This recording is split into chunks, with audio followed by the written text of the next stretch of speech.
नमस्कार, आप देख रहे हैं नेशन न्यूज़। मैं हूं आपके साथ शिवानी सक्सेना। कोरोना महामारी जिसको लेकर के संक्रमण जो है, संक्रमितों की संख्या जो है वो लगातार बढ़ती जा रही है।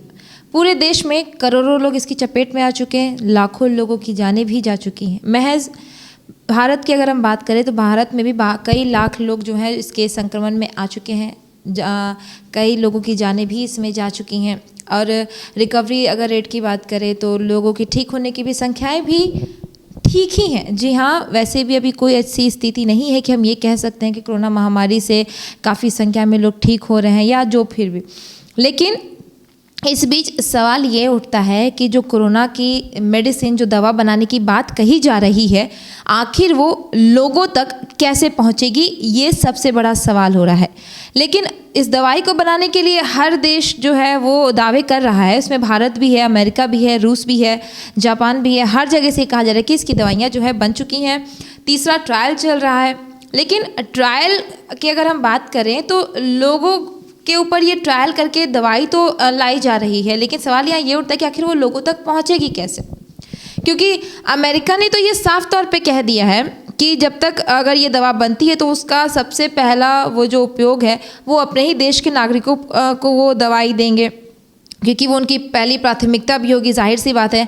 इसी विषय पे बात करने के लिए हमारी सहयोगी मनु हमारे साथ मौजूद है। मनु, अमेरिका ने साफ तौर पे कह दिया है कि हम सबसे पहले इस दवाई का उपयोग अपने ही लोगों पे करेंगे, पहली प्राथमिकता हम उन्हीं को ही देंगे। और सिर्फ अमेरिका ही नहीं, कई देशों ने भी ये बातें कही हैं। जी हाँ, देखा तो ये भी जा रहा है कि कई देश जो हैं वैक्सीन पे, जब से कोविड-19 ने महामारी का रूप लिया है तब से कई देश वैक्सीन बनाने के लिए उस पर रिसर्च कर रहे हैं। रिसर्च तो जारी है और इधर हाल ही में ऑक्सफोर्ड यूनिवर्सिटी से खबर भी आई है कि उन्होंने वैक्सीन बना भी लिया है और 2 चरणों में उसकी जाँच भी कर ली है। लेकिन इन सब के बीच एक सबसे बड़ी चिंता ये है, अमेरिका या रूस जैसे देशों में जहाँ पे उन लोगों का दावा है कि अगर वो लोग वैक्सीन बनाते हैं तो उनकी प्राथमिकता, उनकी जो प्रायोरिटी है वो अपने लोगों के लिए होगी। वो पहले अपने देश में वैक्सीन का प्रबंध कराएंगे, उसके बाद ही वो दूसरे देशों के बारे में सोचेंगे। तो ये कोई नई बात नहीं है, ऐसा पहले भी देखा जा चुका है। 2009 में जब H1N1 वायरस फैला था तो उस वक्त भी ऑस्ट्रेलिया की कंपनी CSL ने वैक्सीन बनाई थी और उस टाइम भी अमेरिका में बाद में उत्पादन किया था, पहले अपने देश के लिए प्रबंध किया था। ऑस्ट्रेलिया ने साफ दावा किया था कि अमेरिका को बाद में ही हम वैक्सीन प्रोवाइड कराएंगे, वैक्सीन भेजेंगे, सबसे पहले हमारी प्राथमिकता हमारे देश के लिए होगी।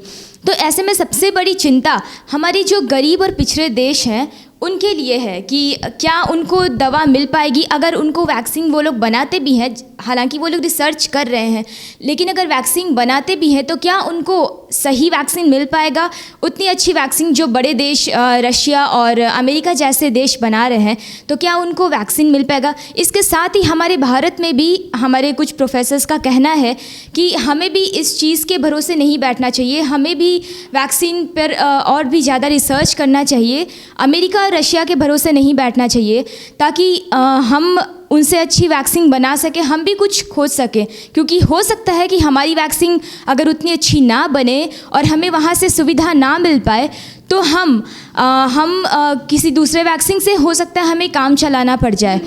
देखिए, ये बात भी है कि अमेरिका ने जैसे ये बातें कही हैं कि सबसे पहले वो अपने देश को प्रायोरिटी देंगे, और H1N1 की जिसकी आपने बात की उस टाइम भी ये कहा गया था कि वो लोग अपने ही देश को सबसे पहले प्रायोरिटी देने वाले हैं। गरीब तबके के जो लोग हैं उन लोगों को वो सबसे पहले मेडिसिन देंगे, क्योंकि इंडिया आते आते ये काफ़ी देर भी हो सकती है। मेडिसिन अभी 3rd ट्रायल इसका चल रहा है ह्यूमन के ऊपर, और 3rd ट्रायल की जैसे अगर हम बात करें तो 3rd ट्रायल के बाद जो 4था और लास्ट ट्रायल होगा उसके बाद भी सबसे पहले वो अपने ही देश को प्राथमिकता देंगे, उसके बाद इंडिया में आएंगे।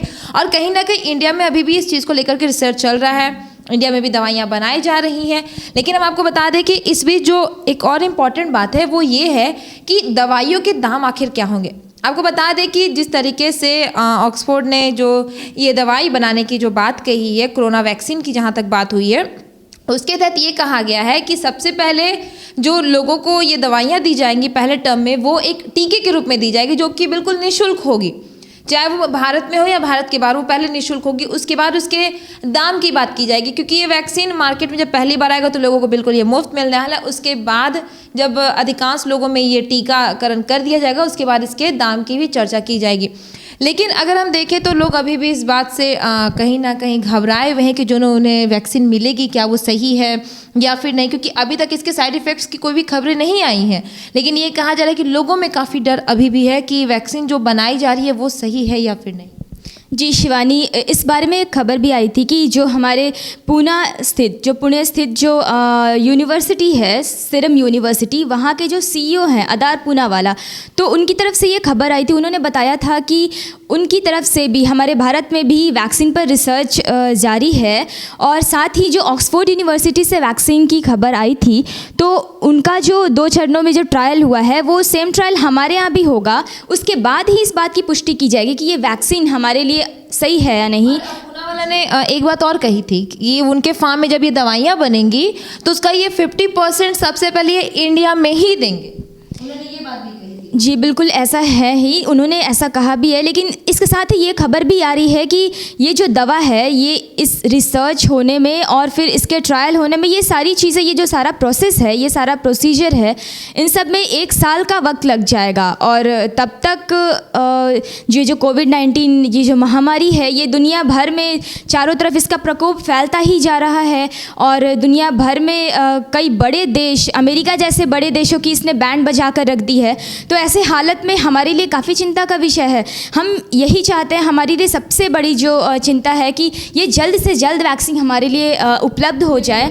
कहीं ना कहीं देखिए, जहाँ तक बात वैक्सीन की हो रही है और ये कहा जा रहा है कि काफ़ी समय लग सकता है इसको लाने में, क्योंकि 3rd ट्रायल चल रहा है। 3rd ट्रायल के बाद 4थी ट्रायल के बाद ही ये देखा जाएगा कि लोगों के अंदर जिनको ये वैक्सीन दी गई है उनमें कोई साइड इफ़ेक्ट्स तो नहीं है। क्योंकि अभी तक हालांकि ऐसी कोई खबरें नहीं आई हैं कि जिनके ऊपर ये ट्रायल किया गया उनमें कोई साइड इफ़ेक्ट्स पाया गया हो। लेकिन लोगों में इस बात का डर अभी भी वैसे ही है कि अगर ये दवाई बन रही तो दवाई हमें कब मिलेगी और किस तरीके से मिलेगी। लेकिन हम आपको बता दें कि तमाम देशों ने ये साफ तौर पे कह दिया कि वैक्सीन सबसे पहले वो अपने देश के लोगों को देंगे, उसके बाद ही ये दूसरे देश में देंगे। तो जाहिर सी बात है कि इंडिया में दवाई आने में अभी भी काफ़ी समय लगने वाला है। जैसा कि हमारी सहयोगी मनु ने कहा कि 1 साल लग सकता है। लेकिन उस 1 साल के बीच में कोरोना के जो संक्रमितों की संख्या है वो काफ़ी तेज़ी से बढ़ने की डर भी है लोगों में। और जिस तरीके से सरकार जो कदम उठा रही है बिहार की, अगर हम स्थिति की बात करें, ऐसे में ये स्थिति जो है वो आगे जाकर के और भी भयानक हो सकती है। तो जितना जल्दी हो सके अपने ही देश में अगर ये दवाई बना ली जाती है तो आने वाले दिनों में भारत में इस संक्रमित जो बीमारी है, जो संक्रमण है, उससे निजात मिल सकता है। फिलहाल इतना ही। अगर आपको हमारी ये खास पेशकश पसंद आए तो इसे अपने दोस्तों के भी जरूर शेयर करें। हमारे चैनल को जरूर सब्सक्राइब करें, लाइक करें और बेल आइकन का बटन ज़रूर दबाएं। नमस्कार।